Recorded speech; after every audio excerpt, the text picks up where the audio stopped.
Hello? Hello, Papa Jack. Good morning po. Hi, good morning. Good morning po. Good morning po. Hello po. Good morning. First time ko maglimang callers ngayon. Wait lang po.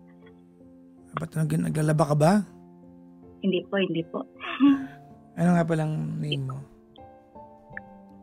Screen name po. Yeah, of I'm course. Hazel. Ha? I'm Hazel po. I'm Hazel. How do you spell that? A-Z-E-L. Okay. Hazel. Okay. And ilan taong ka na po, ma'am? 27 years old. 27. From Laguna po. From Laguna. Saan ka sa Laguna? Sa may mga buko-buko pa, ganun? Opo. Malapit. Okay. Laguna is okay. Anyways. Opo. Hazel ng Laguna. Are you married? No po. That's why po, kaya po ako napatawag dito. Gusto ko po magkwento ng story life ko po. Okay. Ma'am, naka-loudspeaker ka ba o hindi? Hindi po. Naka-headset? Hindi din po. Sige, lakasan mo lang ha. Sige po. Okay. Nasa CR ka, no? Hindi naman po. Parang ang echo. Parang wala bang kurtina yung bahay nyo? Meron naman po. Ang echo no? Echo po ba? Wait lang po. Okay lang.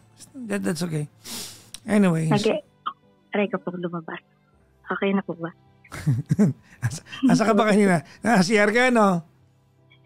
Hindi po. Nasa kwarto po. Maglagay ka kurtina sa kwarto mo, ha?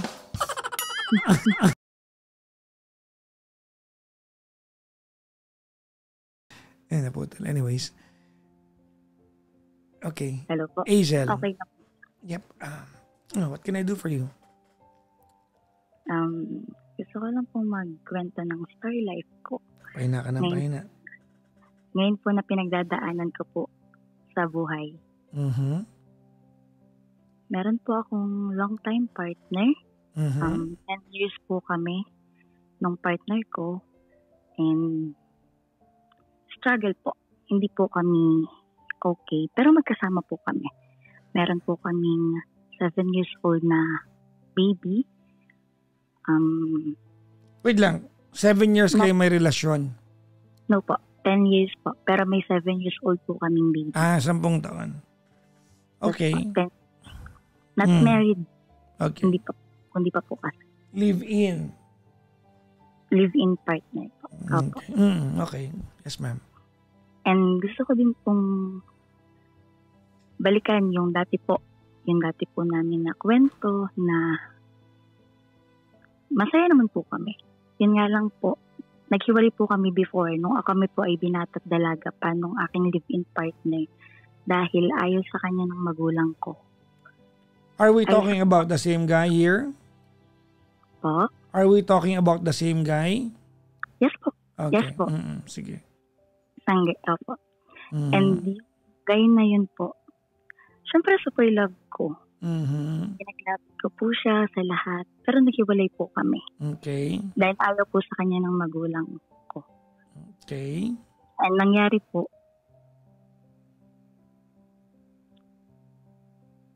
may nanligaw po sa akin na naghiwalay po kami. Taga Manila po siya. Wait lang po, naguguluhan lahat sila. No? 2.9 yung naguguluhan ngayon. Naging kayo when you were younger, gaano katagal naging kayo?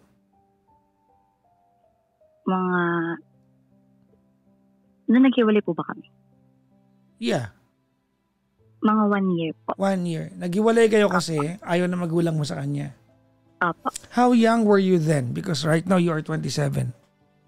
Apo. Mga 18. 18. So, naghiwalay kayo nung 19 ka. Tama?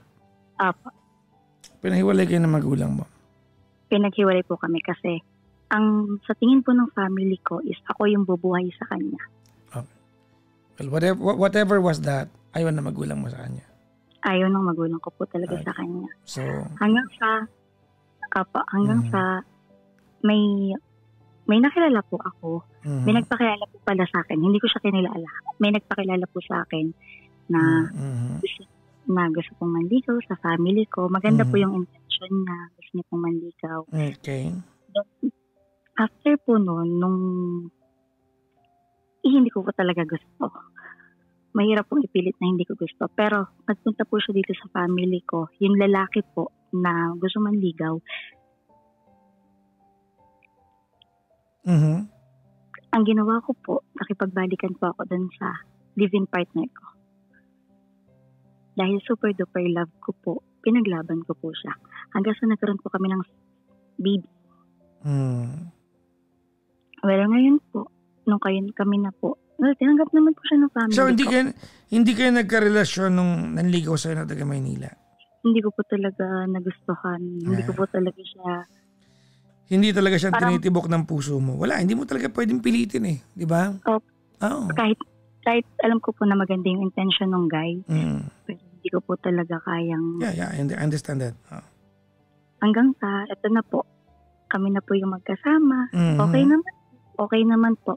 Pero nung last year, November, parang hindi na po ganun ka-pure yung love ko po sa kanya dahil po siguro po sa pagod. Okay. Kasi po, yung dati na sinasabi po ng family ko sa akin is totoo pala.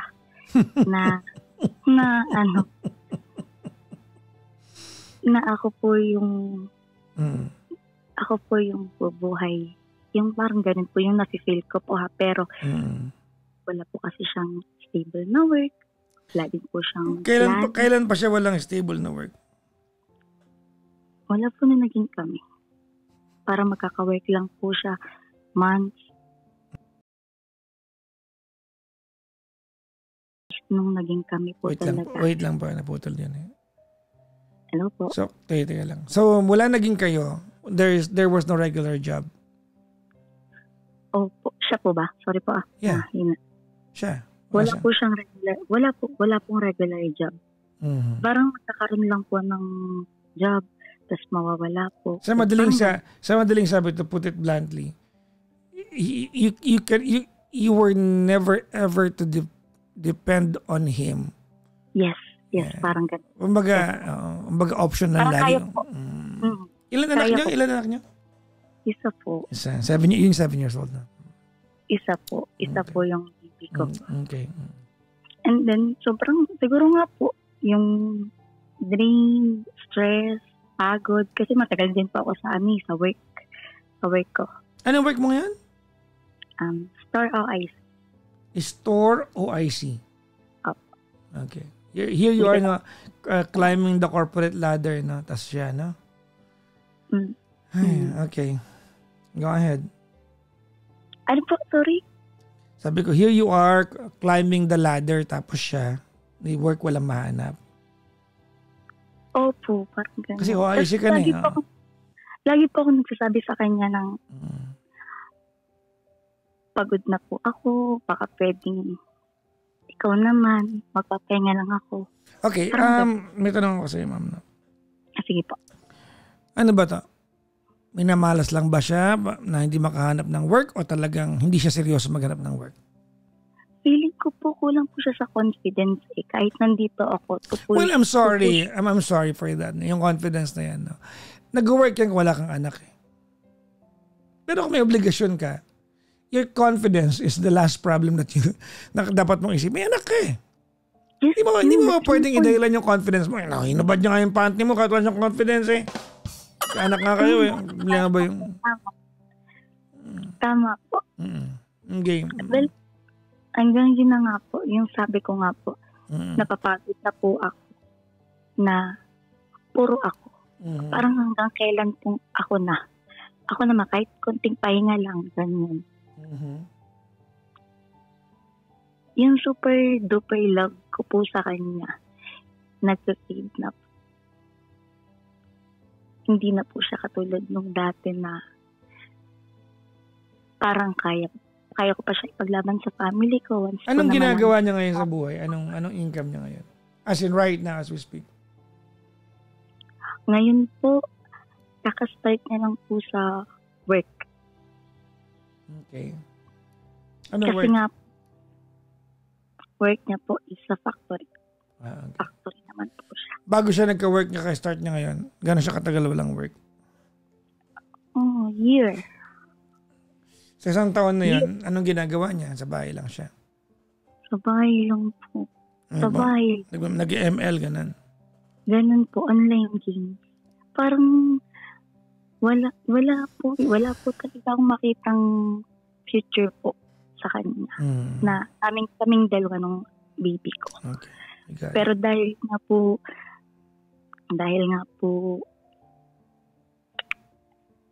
parang may gusto pa po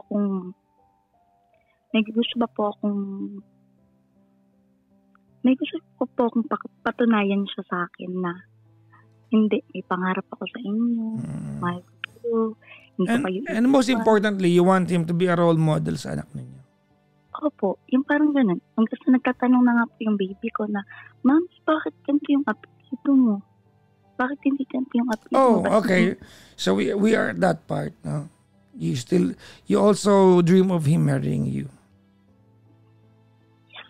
Yes. But I believe no longer as of today, no?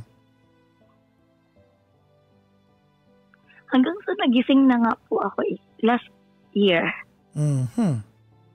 Last year po kasi, hindi po ako nakikipag-usap kasi po ako po ay naharap sa customer. Pero hindi po ako nakikipag-usap or kung may nagkakagusto man sa akin, may naliling po sa akin, hindi ko po sila in-entertain. Naku po, eto na tayo. Hanggang sa may nakausap po ako na isang guy.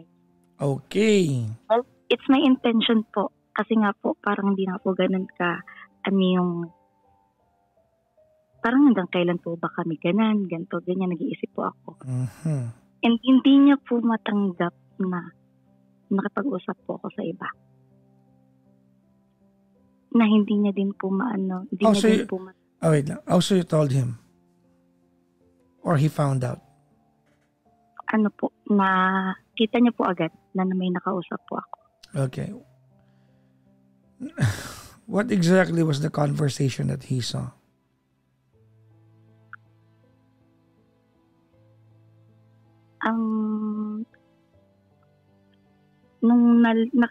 Hindi niya po ako nung una po kasi siya yung unang nag-cheat before eh. No. I'm just talking about you. Ikaw ang tinatanong ko. Hindi yun sa kanya. Yung akin po. What exactly, what he was able to read? Nung una po nagalit siya. Pero nung in-explain ko po tinatanong ko ano yung eksakto na basa niya. Hindi po wala po talaga siya totally nabasa. Parang may nakita lang po siyang tumawag sa akin. Okay. And hindi po ako nagsinungaling or ano. So ko po nakausap ko po. Ganun. Ganun lang po. Wala po conversation. Wala pong kahit na ano. Okay. Tell me about the other guy. Where'd you meet the guy? Dating app po. So nag-dating app ka? So it was intentional that you are going to meet another person? Opo, intention ko na po. Okay.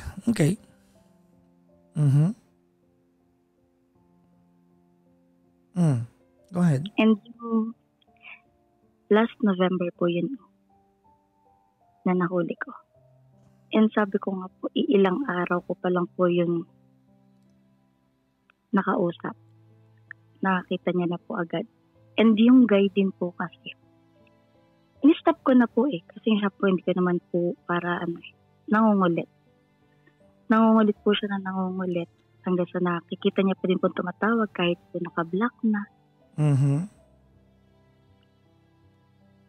In-stop ko na po.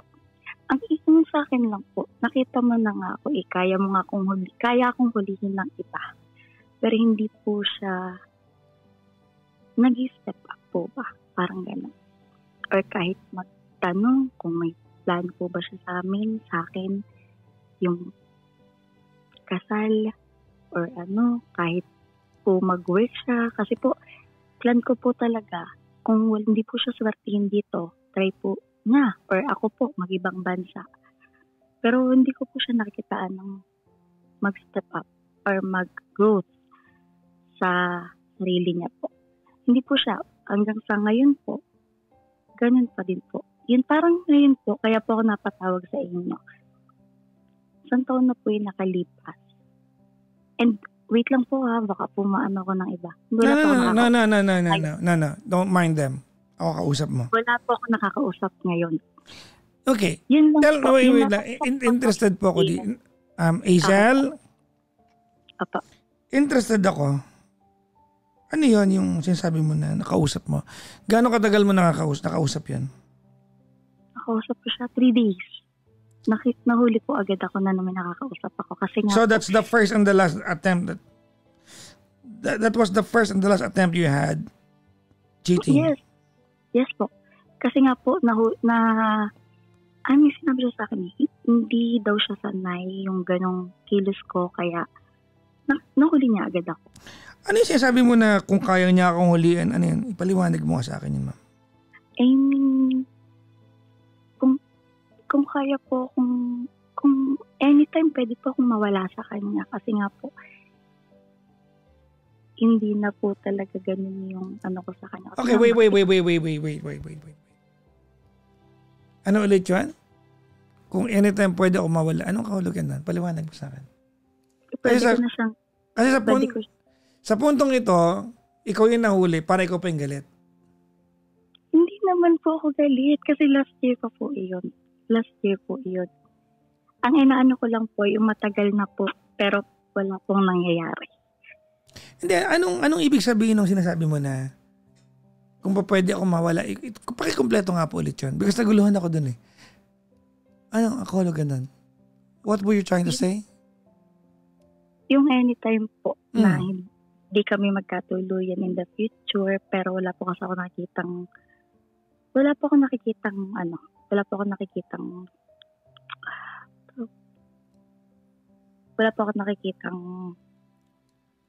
step up po ba, mag-roots para po sa amin, sa family namin, sa akin, lalo na po sa baby namin.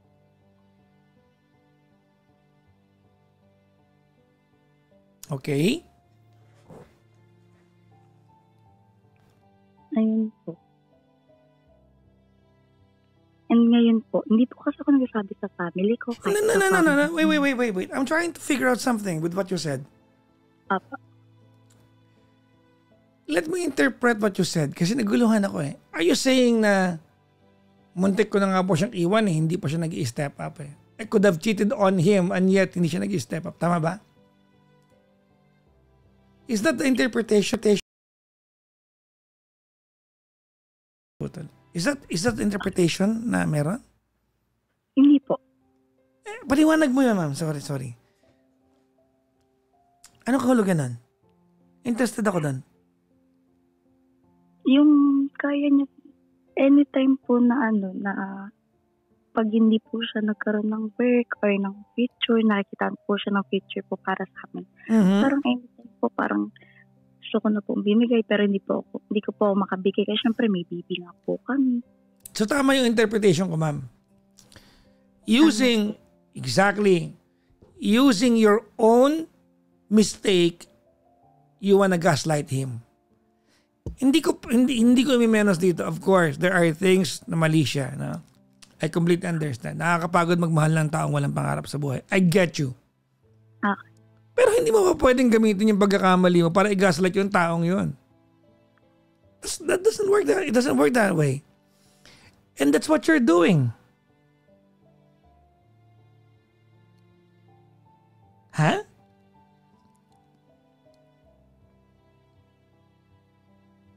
Yun ang ginagawa mo. Ang ini-interpret ko to by, tama ba ako?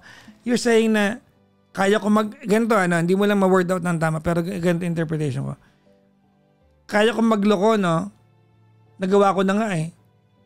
Pwede ako mawala sa kanya anytime eh. Narinig mo ako, ma'am? Opo, nakikinig po. Okay. Kaya ko magloko, no? Nagawa ko na nga eh. Nahuli lang niya ako eh. Anytime pwede ko mawala sa kanya and yet hindi siya nag-i-step up. Tama ko, di ba?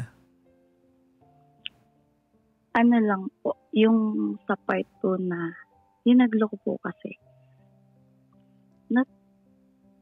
No. Hazel, if your intention is to say na, chat lang naman po yun, nagloko ka, tigilan mo ako. Nahuli ka lang. Pagluloko yun. Dating app eh. Ano ka ba?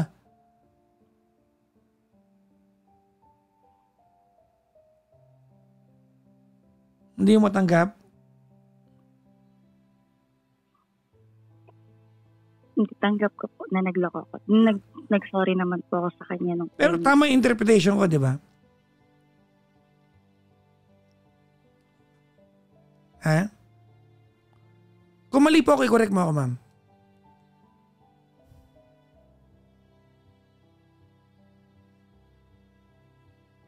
Sige po, please, correct me. Baka mali po ako. Come on. Not totally po. So may point ako. Sobrang ano po eh. Sobrang sinisave ko pa din po talaga yung family na. No.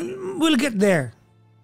I'm just trying. Hindi ko po siya ginagaslight. No, hindi mo siya ginagaslight. Pero yun ang prinsipyo yung pinag-uusapan natin ngayon. Kasi dinugtong mo eh, di ba? You're practically saying na kaya mo siyang palitan at muntik mo nang gawin, and yet alam niya na kaya mo siyang palitan, but he is not stepping up.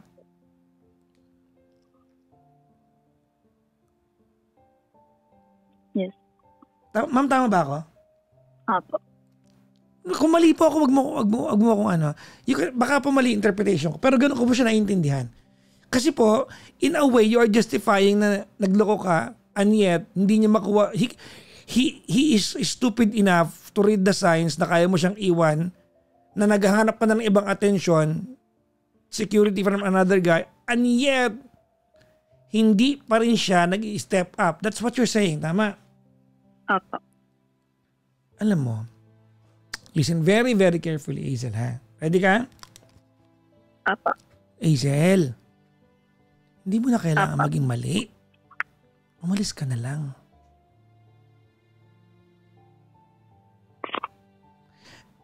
Alam mo, I agree with you eh. Kaya mo siyang iwan. Naiinis lang ako na ginagamit mo siya. Gaslight ang dating. Pero I get you, naintindihan kita. Sorry. No. Huwag ka mag-sorry sa akin. Not everyone is good with storytelling. Okay? I get you. Hindi nga po ako magaling Huwag kang mag-alala. Hindi ako magaling magpayo. Magaling ako maintindihan ng kwento. Number 1 ako dyan sa buong mundo. Sino kayo number 2? Charot lang. Ang kapal na mukha ko. Sige po. Sa buong mundo talaga. Okay, babalikan ko lang. Hindi mo na kailangan magkamali. Umalis ka na lang. I get you. Naintindihan kita eh. Kaya ako pinipilit sa'yo because nagigets ko yung gusto mong punto eh. Nahihiya kang aminin kasi magiging mali ka pag nag-yes ka sa akin. Kaya hindi ka makayas yes eh. Kasi magiging mali ka eh. No! I am not wanting you to be wrong. I'm just trying to get where you're coming from. Let me interpret your own actions for you. Ready? Okay po. Okay. You know you deserve a better man.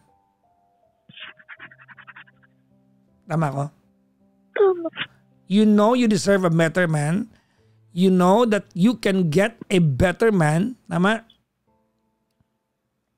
Yes. And anytime, you can get a better man. Tama, mali? Tama. And you're choosing to stay with him.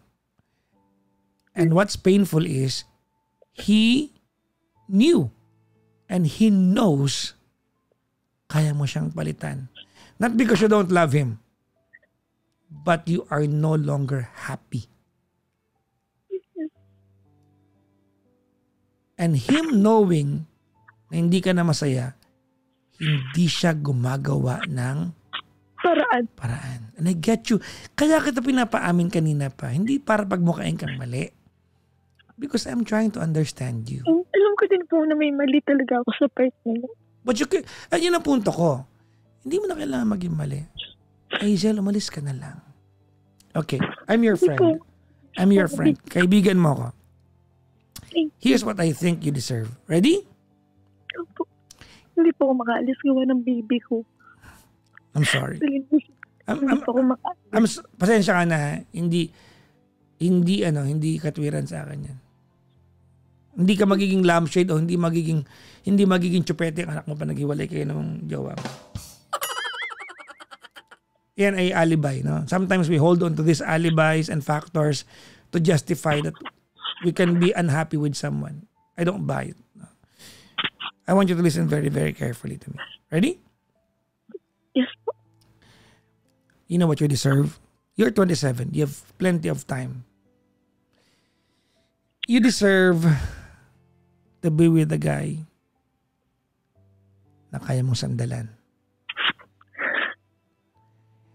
Yung bang may mga araw na kaya mong, listen carefully, yung bang mga araw na pwede kang maging pagod and someone can say, it's okay, I got you.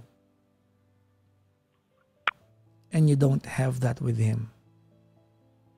That breaks your heart. Tama ko mali? Super tama. Yeah. It breaks you into pieces na may mga araw na pagod ka, nagpapanggap kang malakas kasi wala kang masandalan. You've got him in your life but you don't feel like you have a partner. Right? Tama po.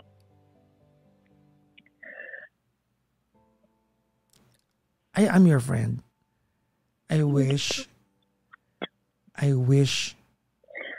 that you get yourself a better partner. Look, Hazel, ma'am, it's only a matter of time. Magloloko ka. Nag-try ka na, nahuli ka lang. Ganun ka nakalungkot eh. There's a principle I learned from my mother. I always share this, no? Sa isang kwento, ma'am, pag ikaw na yung tama, huwag mo hayaan maging mali ka. And sometimes, we underestimate what loneliness can do to us. And you are so lonely. You're so empty. I mean, when I say empty, said ka, hindi lang emotionally, physically.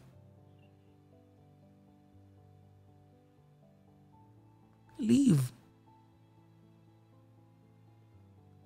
Leave him behind. I think you are not just tired. You are spent.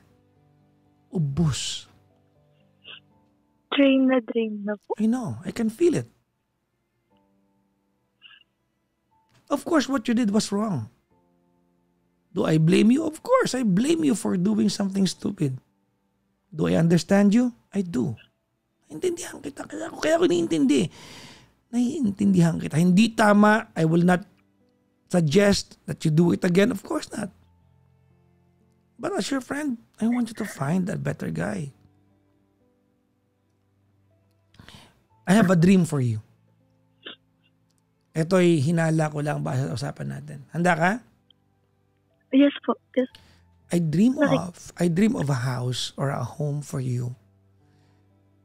That if ever you get to be the person working, you go home and someone turns on the light for you.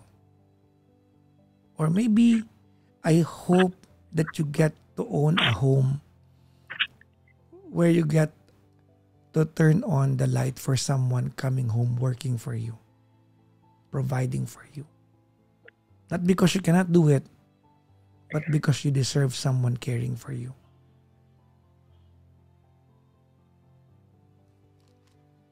Thank you po so. I dream that for you. I wish that for you. And you know what? No matter what I dream and wish for you or pray for you, if ever I'm religious, it wouldn't make sense. Kung hahanap ka ng dahilan para wag makaalis dyan.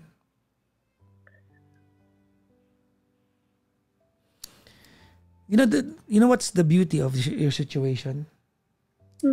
Alam mo kung ano? Ano po? You are just 27.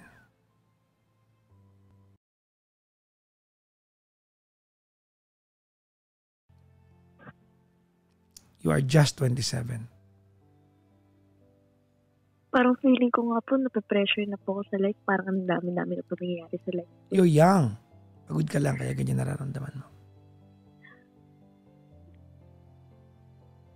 You are young. Pagod ka lang.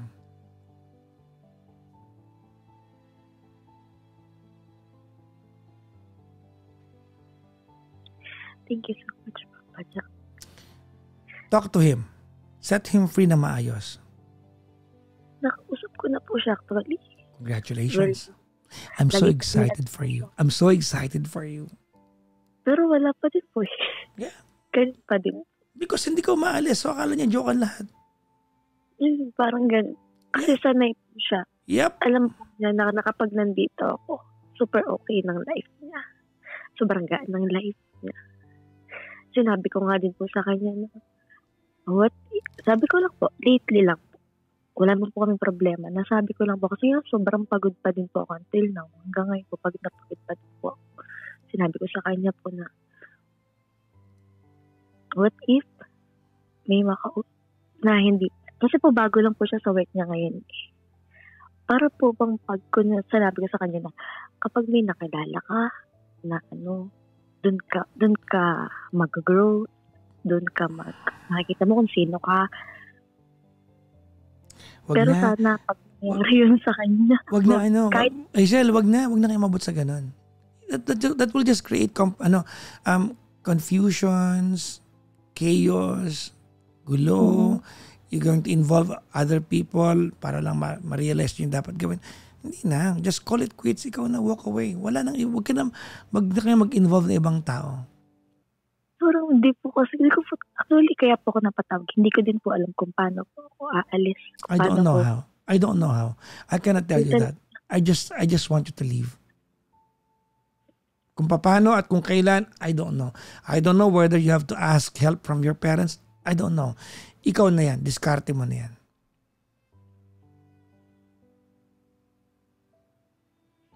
What you need to go. And more than that, ready?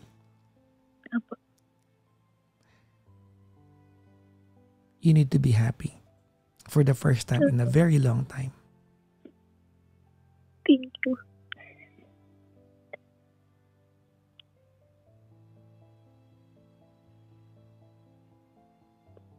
I'm excited for you. Kinikilig ako sa excitement for you. No, yeah, I am. I'm excited for you. Kinikilig ako sa excitement for you.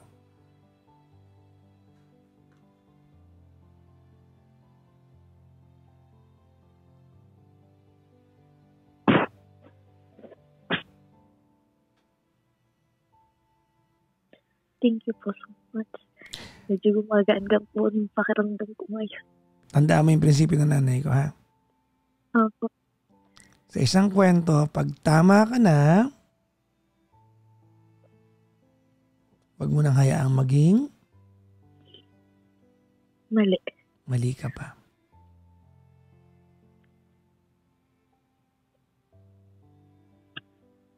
Make me proud of you. Okay? Opo. Thank you so much. Happy for you. I'm excited for you. Thank you po. Salamat po. God bless po.